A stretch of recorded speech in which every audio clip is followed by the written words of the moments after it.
তার মূলত property oriented. আমরা হয়তো অনেকে দেখি বা হয়তো অনেকে ভাবি যে আমরা যে প্রপার্টিতে রয়েছি হয়তো সেটা আমার বাবা পেয়েছেন, তার আগে দাদু পেয়েছেন, তার আগে কোনো তার আগের জেনারেশন কিনেছে, তো বাই এনি হাউ রেকর্ডে তাদের নামই আছে।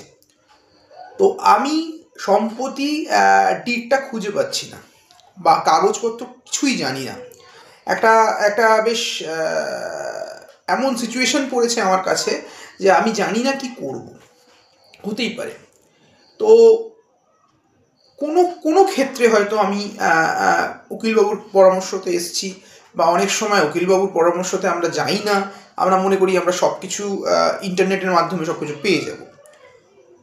একটা কথা আপনাদেরকে বলে দিই, এরকম যখন সিচুয়েশন আসবে অনেক সময় দেখতে পাই যে গিভ ডিড হয়েছিল একটা টাইমে, দানপত্র দলিল।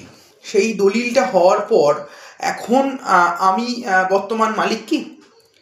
এখন কি আমার সেই কতটা পরিমাণ আমার আছে আমি কিছুই জানি না।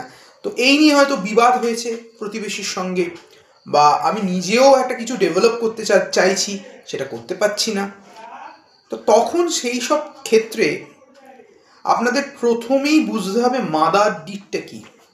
মাদার ডিড বলতে এখানে বোঝাচ্ছে যে আপনি বা আপনার যে মানে আপনার দাদু বলুন বা যে কোনো যে অংশটা আপনি পেয়েছেন পৈতৃক সূত্রে হোক বা যদি কিনেও থাকেন, সেই ডিডটা আপনার কাছে থাকা জরুরি। সেই ডিডটা যদি আপনার কাছে না থাকে তার জন্য আপনাকে সার্টিফাই কপি তুলতে হবে। এই সার্টিফাই কপি বলতে আমরা হয়তো অনেকে বুঝি, এখন হয়তো West Bengal stamp revenue site থেকেই আপনি দেখে নিচ্ছেন দলিলটা, তার পরবর্তীকালে ই ডিস্ট্রিক্টে গিয়ে আপনি ডাউনলোড করে নিচ্ছেন। এবার করে নেওয়ার পর কি হচ্ছে, অনেক সময় দেখি যে ডাউনলোড হচ্ছে ধরুন 1992 এর দলিল বা আরও আগেকার দলিল, যদি 62 এরকম দলিলে, তখন কিন্তু এটা দেখবেন অঙ্কের খাতা যেরকম হয় না, এরকম কাটা কাটা কাটা কাটা অঙ্কের খাতার পৃষ্ঠার মতন একটা জায়গায় সব বাংলায় লেখা আছে, ওটাকে ভলিউমের কপি বলে। আপনি কিন্তু অরিজিনাল ডিট মানে সেই ডিটটা পাচ্ছেন না, সেটাই ইকুইভ্যালেন্ট টু সেই ডিট। মানে আপনি এখন যে ডিটটা ডিজিটালাইজেশন যে ডিটগুলো হয়েছে 2007-এর পর বলুন, সেই ডিটগুলো